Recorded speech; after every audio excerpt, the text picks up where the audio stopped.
Hello friends, welcome to Bharat Adda. और आज हम यहाँ पर डिस्कस करेंगे प्रिंसिपल ऑफ डेवलपमेंट्स। जो हम पहले वीडियो में पढ़ चुके हैं, उसके आगे का हम प्रिंसिपल यहाँ पर डिस्कस करेंगे। तो अगर आपने मेरा पहला वाला वीडियो नहीं देखा है तो डिस्क्रिप्शन बॉक्स में जाकर के आप उस लिंक पे क्लिक करिए, आपको वहाँ पे पहले का वीडियो मेरा मिल जाएगा। और आज का हम जो प्रिंसिपल है उसके आगे का वो हम चलिए डिस्कस करते हैं। पहले हमने 4 प्रिंसिपल जो थे डेवलपमेंट के वो हमने डिस्कस किया था, तो आज हम उसके आगे डिस्कस कर रहे हैं।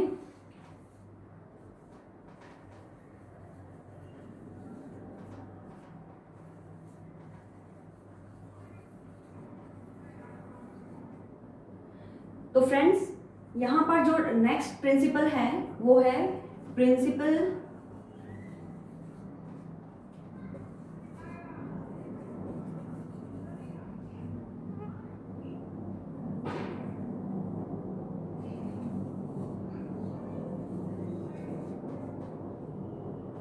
Principal of integration.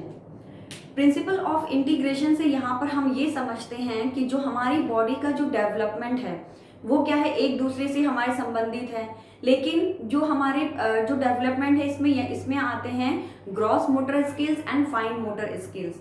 जैसे हमारी बॉडी का डेवलपमेंट, हमारी बॉडी बनती है, हम हैंड्स वगैरह से काम करते हैं, हम अपने लेग्स का यूज़ करते हैं, सभी चीज़ों को हम अपनी पूरी बॉडी का यूज़ करते हैं। लेकिन जब हम किसी चीज़ को बिल्कुल डीपली छोटी छोटी जो डेवलप जो काम होते हैं उनको जब हम करने लगते हैं, जैसे कि हैंड्स का यूज़ हम लोग काम करने में करते हैं, लेकिन जब हम अगर हम फिंगर्स का यूज़ करते हैं वो क्या आता है फाइन मोटर स्किल में। जैसे लिखना, ड्राइंग बनाना, पेंटिंग करना, उसमें क्या है बहुत मेहनत लगती है।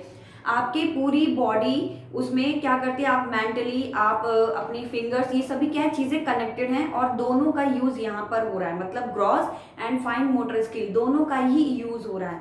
तो यहाँ पर इंटीग्रेशन से मतलब हमारे पूरी ओवरऑल जो बॉडी का जो डेवलपमेंट है उसमें हमारा ग्रॉस मोटर और फाइन मोटर दोनों का ही एक साथ यूज़ होता है। एंड नेक्स्ट है यहाँ पर principle of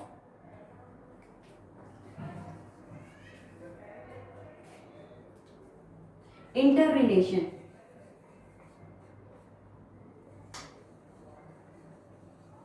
principle of inter relation, inter relation से आप समझ सकते हैं, इसको हम कह सकते हैं हिंदी में सहसंबंध। सहसंबंध मतलब एक दूसरे से जुड़े हुए। ये क्या है, एक दूसरे से जुड़े हुए। जो डेवलपमेंट्स के जो सारे डोमेन्स हैं वो क्या है, एक दूसरे से जुड़े हुए हैं, इंटरकनेक्टेड हैं, इंटर रिलेटेड हैं। अगर किसी भी डोमेन में अगर हम हमारा डेवलपमेंट नहीं होता है, जैसे फिजिकल, मेंटल, आपके इमोशंस, आपकी जो लैंग्वेजेस हैं, ये क्या है, अगर आप फिजिकली स्ट्रांग नहीं होंगे, आपका फिजिकली डेवलपमेंट नहीं हुआ होगा तो उससे क्या होगा, आपके बाकी डोमेन्स पे इसका असर पड़ेगा। अगर आप किसी भी बच्चे का अगर मेंटली डेवलपमेंट अच्छा नहीं है तो उसका असर उस पर क्या पड़ता है, उसके फिजिकल डेवलपमेंट में पड़ता है।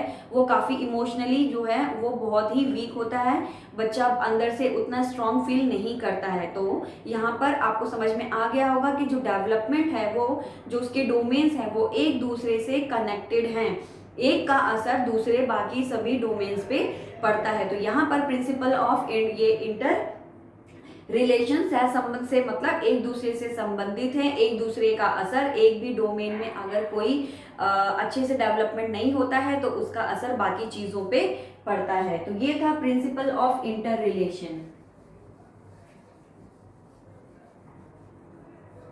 नेक्स्ट है यहाँ पर प्रिंसिपल ऑफ मैचुरेशन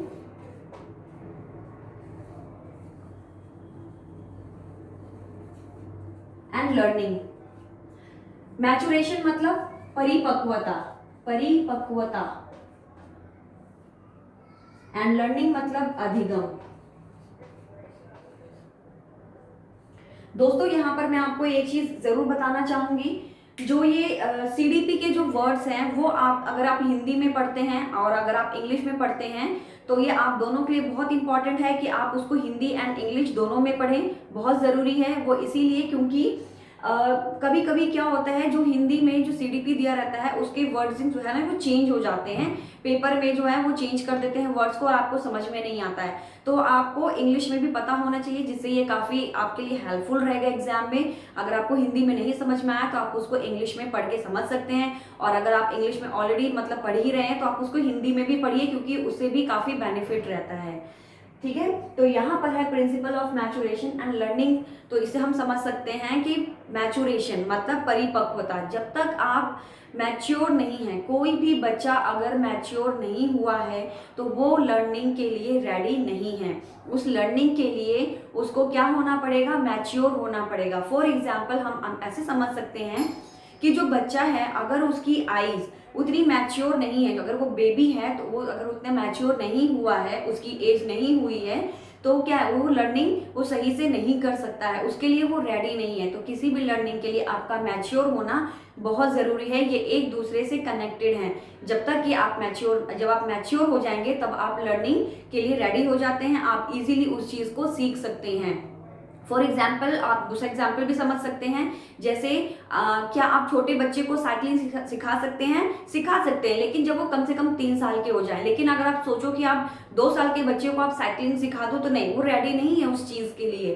तो यहाँ पर इस एग्जाम्पल से आप अच्छे से समझ सकते हैं कि जो लर्निंग है वो किस पे डिपेंड करती है, मैच्योरेशन पे। जब तक आप मैच्योर नहीं होंगे आप लर्न नहीं कर सकते हैं। तो ये हो गया यहाँ पर principle of maturation and learning. इसके आगे का अब हम नेक्स्ट वीडियो में डिस्कस करेंगे ताकि आपको अच्छे से समझ में आए। तो मिलते हैं हम नेक्स्ट वीडियो में, तब तक अपना ख्याल रखें। Thank you so much, bye bye.